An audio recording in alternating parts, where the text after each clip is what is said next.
নমস্কার বন্ধুরা, বাংলার স্বাদে আপনাদের সবাইকে স্বাগত। আজ আমি সম্পূর্ণ নিরামিষভাবে ফুলকপির চাপ বানিয়ে দেখাবো। চাপ কথাটা বলতেই আমাদের সবার প্রথমে মনে আসে চিকেন চাপের কথা। তবে সম্পূর্ণ নিরামিষভাবে এই সিজনে একবার এই রেসিপিটা বানিয়ে খেয়ে দেখবেন, খেতে কিন্তু দুর্দান্ত হয়। আর এটা আপনারা রুটি, পরোটা বা যে কোনো পোলাওয়ের সাথে যে কোনো নিরামিষ দিনে বানিয়ে খেতে পারেন। চলুন তাহলে শুরু করা যাক আজকের ভিডিওটি। এই রেসিপির জন্য সবার প্রথমে ফুলকপিটাকে ভাপাতে হবে। সেজন্য একটা বড় পাত্রে কিছুটা পরিমাণে জল নিয়ে গ্যাসে বসিয়ে দিয়ে হাফ চা চামচ পরিমাণে লবণ দিয়ে ভালো করে নেড়ে চেড়ে লবণটাকে আমি মিশিয়ে দিলাম। এখন যখনই জলটা ফুটে উঠতে শুরু করেছে সেই সময় আমি কেটে রাখা ফুলকপিগুলো দিয়ে দিচ্ছি। এখানে একটা মাঝারি সাইজের ফুলকপির ফুলগুলোকে একটু বড় বড় টুকরো করে আমি কেটে নিয়েছি। চেষ্টা করবেন এই রেসিপির জন্য ফুলকপির ফুলগুলো যেন একটু বড় করে কাটা হয়। আর ফুলকপি খেলে অনেকেরই বেশ গ্যাস অম্বল হয়, সেই কারণে আমি হালকা করে একটু ভাপিয়ে নিচ্ছি। তবে এটাকে কিন্তু বেশি ভাপানো যাবে না। এই জলটাই যখন টকবক করে ফুটে উঠবে তখনই কিন্তু এটাকে নাবিয়ে নিতে হবে। আর আপনারা যদি ভাপাতে না চান সেক্ষেত্রে কিন্তু লবণ দেওয়া গরম জলের মধ্যে এগুলোকে একটু সময় ভিজিয়ে রাখলেও চলবে। এখন দেখুন জলটা টকবক করে ফুটতে শুরু করেছে। এখন আমি গ্যাসের ফ্লেমটাকে অফ করে দিয়ে ফুলকপি থেকে জলটাকে সম্পূর্ণভাবে ঝরিয়ে নেব। এবার রান্নাটা করতে হবে, সেই কারণে একটা কড়াই গ্যাসে বসিয়ে খুব ভালো করে গরম করে তাতে 2 টেবিল চামচ সাদা তেল দিয়ে গরম করে নিলাম। এবার এই গরম তেলে খুব সামান্য একটু হলুদ গুঁড়ো দিয়ে জল ঝরিয়ে রাখা ফুলকপিগুলোকে দিয়ে দিচ্ছি। মিডিয়াম ফ্লেমে রেখে এখন ফুলকপিগুলোকে বেশ একটু লালচে করে ভেজে নেব। আমি এই সময় হলুদটা দিয়েছি, আপনারা চাইলে কিন্তু সে যখন ভাপানো হয়েছিল তখন সেই জলের মধ্যেও সামান্য একটুখানি হলুদ গুঁড়ো দিতে পারেন। এদিকে ফুলকপিটা ভাজা হতে থাকুক, ততক্ষণে চাপের জন্য একটা স্পেশাল মশলা বানাবো। সেজন্য একটা মিক্সির জারের মধ্যে দিয়ে দিচ্ছি 3 টেবিল চামচ পরিমাণে ভিজিয়ে রাখা কাজু বাদাম, 3 টেবিল চামচ পরিমাণে পোস্তদানা, আর দিয়ে দিচ্ছি 2 টেবিল চামচ পরিমাণে টক দই। এবারে ঢাকনাটা বন্ধ করে এর একটা স্মুথ পেস্ট আমি বানিয়ে নেব। ওদিকে মশলা করতে করতে এদিকে দেখুন আমার কিন্তু ফুলকপিটা বেশ সুন্দর করে লালচে করে ভেজে নিয়েছি। এখন এগুলোকে কড়াই থেকে উঠিয়ে নিচ্ছি। আমি এখানে ফুলকপি ভাজতে খুব বেশি তেল ব্যবহার করিনি, কেননা ফুলকপিতে কিন্তু বেশ অনেকটাই তেল টেনে নেয়। তবে আপনারা চাইলে বেশি তেলে বা ডুবো তেলেও ফুলকপিগুলোকে ভেজে নিতে পারেন, তাহলে খেতে এটা আরও ভালো লাগবে। এবার ওই কড়াইতেই দিয়ে দিচ্ছি 2-3 টেবিল চামচ পরিমাণে সাদা তেল। তেলটাকে ভালো করে গরম করে তাতে 1 পিঞ্চ মতন হলুদ গুঁড়ো দিয়ে দিলাম। আর এর মধ্যে এখন দিয়ে দিচ্ছি আমি হাফ চা চামচ আদা বাটা, আর দিয়ে দিচ্ছি হাফ চা চামচ কাঁচা লঙ্কা বাটা। ঝালটা নিজেরা যেরকম খাবেন সেই আন্দাজে ব্যবহার করবেন। আর আদা কাঁচা লঙ্কা বাটাটা ডাইরেক্ট যদি তেলে দেওয়া হয় তাহলে গায়ে ছিটকায়, সেজন্য খুব সামান্য একটু হলুদ গুঁড়ো দিয়েছি। নইলে কিন্তু এই চাপের মধ্যে হলুদ সেভাবে যায় না। তবে আপনাদের পছন্দ হলে অবশ্যই দিতে পারবেন।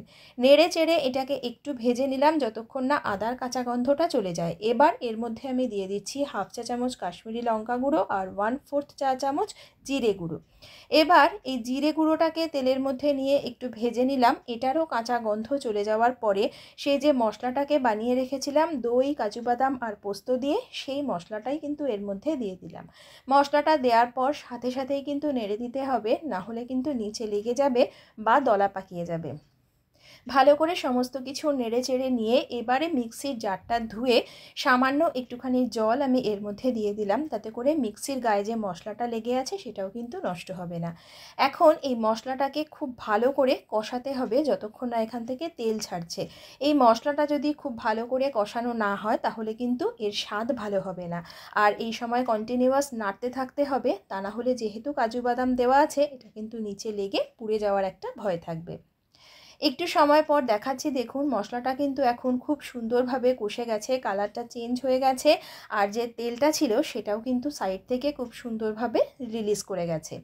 এবার আমি যে ভেজে রাখা ফুলকপিগুলো ছিল সেগুলোকেই এই মশলার মধ্যে দিয়ে খুব ভালো করে মিডিয়াম লো ফ্লেমে রেখে নেড়ে চেড়ে মিশিয়ে নিচ্ছি, যাতে মশলার যে কোটিংটা সেটা যেন প্রত্যেকটা ফুলকপির গায়ে খুব ভালোভাবে লেগে যেতে পারে। সমস্ত ফুলকপির সাথে মশলাটা লেগে যাওয়ার পর এখন আমি এর মধ্যে দিয়ে দিচ্ছি স্বাদ মতো লবণ। খেয়াল রাখবেন আমরা যখন ফুলকপিটা ভাপিয়েছিলাম তখনও কিন্তু লবণ দিয়েছিলাম, তাই জন্য লবণটা একটু বুঝে দিতে হবে। এবারে ফুলকপিটাকে মশলার সাথে মিশিয়ে আরও 3 থেকে 4 মিনিট একটু কষিয়ে নেব লো ফ্লেমে, যাতে এখান থেকেও তেলটা ছেড়ে আসে। এখন ফুলকপিটাকে খুব ভালো করে কষিয়ে নিয়েছি, এখান থেকে কিন্তু তেলটাও ছেড়ে দিয়েছে। এবার আমি এর মধ্যে দিয়ে দিচ্ছি পরিমাণ মতন জল। জলটা কিন্তু একটু বেশি দিতে হবে, কেননা ফুলকপিগুলো এখনও কিন্তু সেদ্ধ হয়নি, শুধু একটু ভাপিয়ে মশলার সাথে কষানো আছে। তাই আমি এখানে বেশ কিছুটা পরিমাণে জল দিয়েছি, যাতে করে ফুলকপিটা ভালো করে সেদ্ধ হয়। তবে যারা আপনারা একদম প্রথমবার বানাচ্ছেন বা নতুন রাঁধুনি, তারা যদি জলের আন্দাজ বুঝতে না পারেন, সেক্ষেত্রে আপনাদের একটু বলি, জলটা দেওয়ার পরে এভাবে নেড়েচেড়ে দিয়ে দেখবেন সমস্ত ফুলকপিগুলো মোটামুটি ডোবা ডোবা অবস্থাতে আছে, তাহলেই বুঝতে হবে জলটা কিন্তু একদম পারফেক্ট হয়েছে। এখন আমি গ্যাসের ফ্লেমটা হাইতে রেখে জলটাকে একটু ফুটতে দেব। জলটা এখন টকবক করে ফুটতে শুরু করেছে। এই সময় দুটো চেরা কাঁচা লঙ্কা দিয়ে ভালোভাবে নেড়েচেড়ে গ্যাসের ফ্লেমটাকে একদম লোতে রেখে এটাকে ঢাকা দিয়ে রাখছি, যতক্ষণ না ফুলকপিটা খুব ভালোভাবে সেদ্ধ হচ্ছে। মোটামুটি মিনিট 10 পর ঢাকনাটা তুলে দেখাচ্ছি, দেখুন যে জলটা দিয়েছিলাম সেটা কিন্তু অনেকখানি টেনে গেছে, আর যে ফুলকপিটা ছিল সেটাও কিন্তু খুব সুন্দরভাবে সেদ্ধ হয়ে গেছে। একটা ফুলকপি আমি একটু চেক করে নিলাম, খুব ইজিলি কিন্তু এটা কেটে যাচ্ছে। ঝোলটাকে এখন আমি এর থেকে আর বেশি শুকাবো না, কেননা বাকি প্রসেস করতে করতে ঝোলটা অনেকটা টেনে যাবে। এখন আমি এর মধ্যে দিয়ে দিচ্ছি টেস্টটা ব্যালেন্স করবার জন্য হাফ চা চামচ পরিমাণে চিনি, কেননা একে নিরামিষ রান্না, তারপরে চাপ একটু মিষ্টি মিষ্টি হয়, তবে কারোর যদি অপছন্দ থাকে সেক্ষেত্রে দেবেন না। এখন আমি ওপর থেকে দিয়ে দিচ্ছি গরম মশলার গুঁড়ো, যার মধ্যে গোটা গরম মশলা আর জায়ফল জয়িত্রী আমি গুঁড়িয়ে নিয়েছিলাম। এবারে দিয়ে দিচ্ছি হাফ চা চামচ কেওড়া জল আর হাফ চা চামচ গোলাপ জল। যদি অসুবিধা থাকে তাহলে দেবেন না, তবে যেহেতু এটা মোগলাই ডিশ তাই এগুলো দিলে কিন্তু খেতে ভালো লাগবে। এখন সমস্ত কিছু খুব ভালো করে নেড়ে চেড়ে একবার মিশিয়ে নিয়ে এটাকে ঢাকা দিয়ে রাখছি মোটামুটি 7-8 মিনিটের জন্য, যাতে সমস্ত ফ্লেভারটা এতে অ্যাবজর্ব হয়।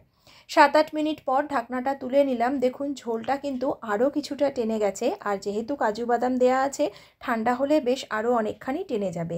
এবার ওপর থেকে আমি 1 চা চামচ ঘি দিয়ে ভালো করে নেড়েচেড়ে দিচ্ছি, ঘিয়ের গন্ধটা যাতে অ্যাবজর্ব হয়, তাই গ্যাস অফ করে ঢাকা দিয়ে রেখে তারপর ডিশ আউট করে দেখাচ্ছি। তৈরি হয়ে গেল সম্পূর্ণ নিরামিষভাবে ফুলকপির চাপ। রেসিপিটি আপনাদের কেমন লাগলো আমায় কমেন্ট করে জানাবেন, এবং আমার ভিডিওটি শেষ পর্যন্ত দেখার জন্য আপনাদের সকলকে জানাই অসংখ্য ধন্যবাদ।